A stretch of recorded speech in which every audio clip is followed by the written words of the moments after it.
함께 말씀 보시겠습니다. 요한계시록 9장 말씀입니다. 요한계시록 9장 13절에서 21절까지 말씀입니다. 요한계시록 9장 13절에서 21절까지 말씀입니다. 한 절씩 교독하도록 하겠습니다. 여섯째 천사가 나팔을 불매 내가 들으니 하나님 앞 금제단 넷불에서 한 음성이 나서 나팔 가진 여섯째 천사에게 말하기를 큰 강 유브라데에 결박한 네 천사를 놓아주라며 네 천사가 놓였으니 그들은 그 년 월 일시에 이르러 사람 3분의 1을 죽이기로 준비된 자들이더라. 마병될 수는 2만이니 내가 그들의 수를 들었노라. 이 같은 환상 가운데 그 말들과 그 위에 탄 자들을 보니 불빛과 자줏빛과 유황빛 호심경이 있고 또 말들의 머리는 사자머리 같고 그 입에서는 불과 연기와 유황이 나오더라. 곧 자기들의 입에서 나오는 불과 연기와 유황으로 말미암아 사람 3분의 1이 죽임을 당하니라. 이 말들의 힘은 입과 꼬리에 있으니 꼬리는 뱀 같고 또 꼬리에 머리가 있어 이것으로 해하더라. 이 재앙에 죽지 않고 남은 사람들은 손으로 행한 일을 회개하지 아니하고 오히려 여러 귀신과 또는 보거나 듣거나 다니거나 하지 못하는 금은 동과 목석의 우상에게 절하고 함께 했습니다. 또 그 살인과 복술과 음행과 도둑질을 회개하지 아니하더라. 오늘 본문은 여섯째 나팔 심판입니다. 본문의 내용을 간단하게 정리해 보자면은 이렇습니다. 여섯째 천사가 나팔을 불었습니다. 그때 유브라데 강에 묶여 있던 천사들이 풀어집니다. 이 천사들은 정해진 때에 사람들 3분의 1을 죽이는 심판을 감당할 천사들이었습니다. 천사들은 기병대를 이끌고 사람 3분의 1을 죽이게 됩니다. 이것이 오늘 본문에 나온 이야기고요. 그리고 그 심판에서 살아남은 사람들이 어떤 일을 했냐가 뒤에 부분에 또 나오는데 그 심판에서 살아남은 사람들은 회개하지 않고 자신들이 했던 일들을 그대로 죄의 일들을 하고 있는 모습이 그려지고 있습니다. 심판의 가장 핵심적인 이유는 회개하지 않고 하나님 앞에서 저지르는 죄악된 인간의 모습 때문이었습니다. 이 본문 안에서 심판의 핵심적인 이유들을 볼 수가 있는데요. 20절, 21절에 나와 있는 내용들입니다. 자신들이 행한 일을 회개하지 않고 우상에게 절하고 살인과 복술과 음행과 도둑질을 회개하지 않았다라는 것이 이유였습니다. 그러니까 이들이 행했던 일들이 심판의 근거가 된 것이죠.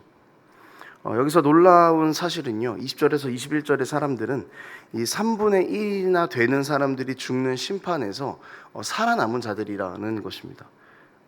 회개하지 않고 우상을 섬기고 그 죄악된 일들을 하는 것 때문에 심판을 받은 사람들인데 그 중에 3분의 2가 살아남았는데 이거는 사실은 자신들이 강했다거나 보호할 수 있는 능력이 있어서 심판으로부터 살아남은 것이 아니지 않습니까? 하나님께서 살려두신 것인데 그것을 몰랐던 것이죠. 그것을 알고 있음에도 불구하고 자기들 마음대로 계속해서 행하고 있는 모습이 20절, 21절에 참 놀라운 모습으로 등장합니다. 만약 여러분 우리가 하나님 앞에서 죄를 지었음에도 불구하고 살아남은 3분의 2의 사람이었다면 어떤 삶을 살아야 정상이겠습니까?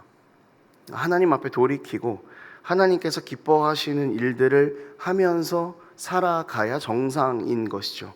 하지만 놀랍게도 이들은 자신들이 심판을 당한 핵심적인 이유의 행동들을 살아남았다는 이유로 계속해서 그대로 하고 있는 모습을 보이고 있습니다.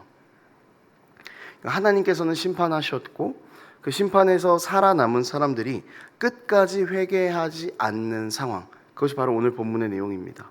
그러니까 본문에 살아남은 자들은 정말 대단한 사람들입니다. 왜냐하면 심판 속에서도 자신들의 죄악된 모습을 놓지 못하는 사람들이기 때문에 그렇습니다. 인간의 고집인 것이죠. 인간의 악함이 얼마나 심각한지를 보여주고 있는 것입니다. 심판을 면한 사람들은 사실은 하나님께서 살려두신 사람들입니다. 그런데 하나님께서 살려두셨다라는 은혜를 경험했음에도 불구하고 더 악한 모습을 보입니다. 여기서 말하는 이 더 악해진다라는 이유는 뭐냐면 이미 한 번 심판을 면제받았음에도 불구하고 또 그 잘못을 하기 때문에 더 악하다라고 이야기를 하는 것입니다. 하고 있는 잘못은 똑같지만 살아남은 상태에서 똑같은 잘못을 또 하면은 그거 더 나쁜 일이지 않습니까? 왜 회개하지 않을까요, 도대체? 왜 여기서 돌이키지 않을까요? 재앙 속에서, 그 심판 속에서 살아남았다라는 것은 은혜이지만 그것보다 자신들이 익숙하게 살았던 그 죄악된 삶의 방식을 포기하는 것이 더 큰 두려움이었다라는 것입니다. 하나님의 심판보다 자신들이 포기해야 될 것들을 더 크고 두렵게 생각했기 때문에 회개하지 않았던 것입니다. 이 죄악된 삶의 방식을 포기하지 못하는 이유, 왜 그럴까 생각해 보니까요. 저는 좀 군대에서 느꼈던 일들이 좀 있었습니다. 제가 있던 부대에서는 전입한 지 1년쯤 되면은 이렇게 새로운 보급을 늘 나눠줬었습니다. 제가 의무경찰 출신인데 근무복을 입고 근무를 하다 보면 막 해지고 좀 더러워지고 하잖아요. 그러니까 상경쯤 되면은 보급을 하나 이렇게 줬습니다. 이렇게 근무복 다시 입으라고 하면서 그 근무복을 이렇게 보급으로 줬었습니다. 그러니까 해지고 그런 옷들을 바꾸라는 거죠. 이제 깔끔하게 근무에 나가라, 이제 그런 취지였습니다. 그런데 대부분의 상경들이 옷을 받기는 하는데요, 그 새 옷을 잘 입지 않았습니다. 보통 그냥 관물대에 잘 넣어놓고 전역할 때 가져가서 그냥 기념으로, 솔직히 뭐 우리 일반 사람들이 언제 경찰복을 입어 보겠어요. 그래서 그냥 가져다가 관물대에 놨던 기억이 납니다. 왜 그렇게 새 옷을 왜 입지 않을까 생각해 보니까 내가 입고 1년 동안 지냈던 그 옷이 사실은 가장 편하기 때문입니다. 적당히 늘어났죠. 적당히 해졌습니다. 그래서 팔에 옷을 탁 넣을 때 기분이 탁 이렇게 내 몸에 맞는 그런 느낌이 들어요. 저기 적당히 해졌기 때문에 입고 벗을 때도 굉장히 편리하고요. 세탁을 할 때도 그다지 이렇게 감정이입을 하지 않고 세탁을 할 수 있습니다. 그리고 내 쫄병 시절을 함께했던 그 추억까지 내가 1년 동안 입었던 옷에 담겨 있으니까요. 그냥 옷을 그냥 쉽게 바꿔버린다는 것이 그렇게 쉬운 일만은 아니었던 것 같습니다. 새 옷이 좋다는 것은 알고 있습니다. 하지만 쉽게 옷을 바꾸는 사람은 거의 없었습니다. 오히려 새 옷을 입으면 옆에서 다른 상병들이 놀렸어요. 야, 너 신입이냐? 막 이렇게, 상병인데요. 익숙했기 때문입니다. 익숙했기 때문에 버리기가 어려웠던 것입니다. 익숙했기 때문에 바꾸기가 어려웠던 것입니다. 여러분, 이것이요, 우리가 그 죄악된 삶의 방식을 포기하지 못하는 이유와 비슷하다라는 생각을 해봅니다. 죄악된 삶의 모습을 가지고 살아가는 우리의 모습을 보십시오. 사랑과의 관계 속에서, 직장 안에서, 가정 안에서 죄를 짓고 있는 내 모습이 분명히 있는데 그 모습이 잘못됐다라는 것은 알아요. 그런데 이게 익숙하고 편안한 것이죠. 때로는 사람을 미워하고 때로는 험한 말을 하기도 하고 정직하게 살지 않는 내 모습이 있습니다. 이것이 죄라는 것은 알고 있지만 이것은 우리에게 편안함과 익숙함을 제공합니다. 그러니까 우리가 죄악된 삶을 포기한다라는 것은 죄가 주는 편안함과 익숙함을 벗어버리는 것입니다. 그렇게 오늘 본문의 사람들은 이 심판이라는 두려움이 있음에도 불구하고 자신에게 익숙한 편안한 죄를 선택한 것입니다. 우리가 죄에서 돌이키지 못하는 이유도 마찬가지입니다. 하나님의 말씀에 불순종하고 살아가는 것, 심판이 있다라는 것 알고 있습니다. 그렇지만 그 두려움보다도 익숙함을 포기하는 것에 훨씬 더 큰 두려움과 주저함을 우리가 느끼고 있다라는 것입니다.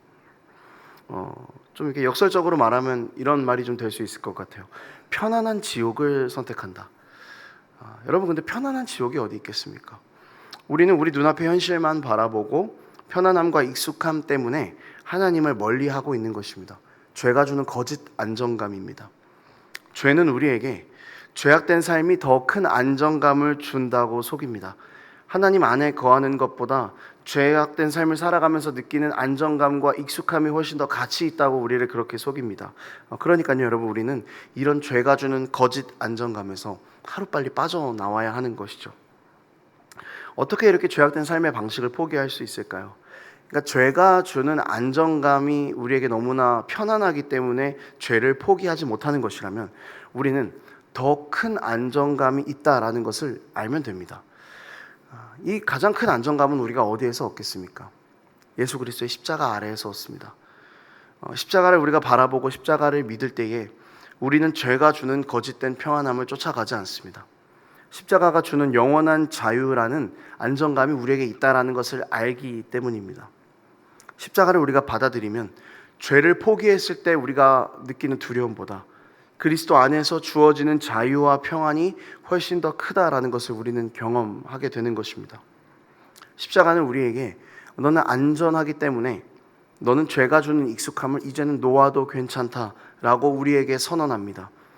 익숙했던 죄라는 낡은 옷을 우리는 하루빨리 벗어버리고 예수 그리스도라는 의의 옷을 하루빨리 입어야 하는 것입니다.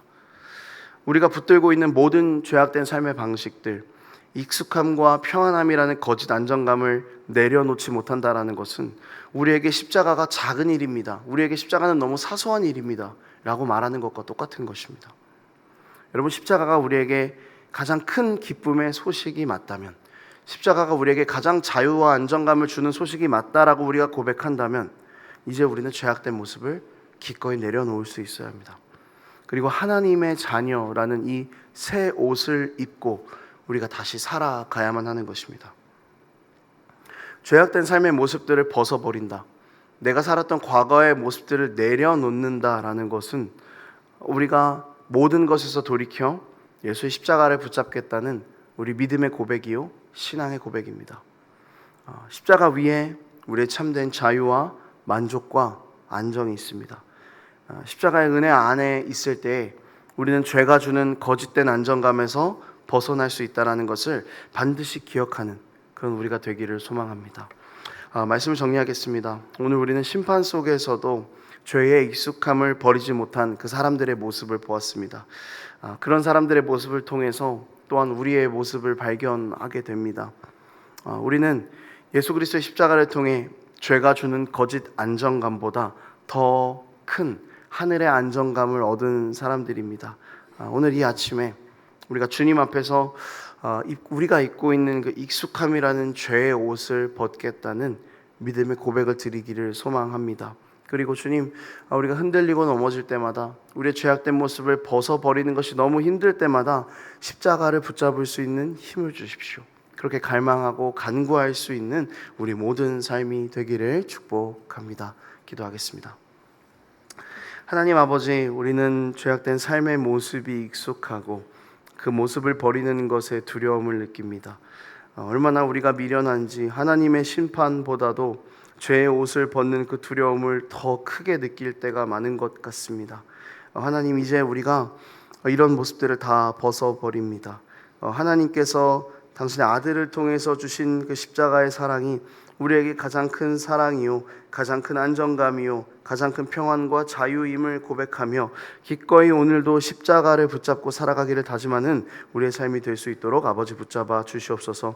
죄가 주는 거짓 안정감에서 벗어나 십자가 위에서 주께서 주신 하늘의 안정감을 추구하고 바라보고 믿음으로 늘 십자가를 붙잡는 우리의 삶이 되도록 하나님 은혜를 내려 주시옵소서. 감사드립니다. 예수 그리스도의 이름으로 기도드립니다. 아멘.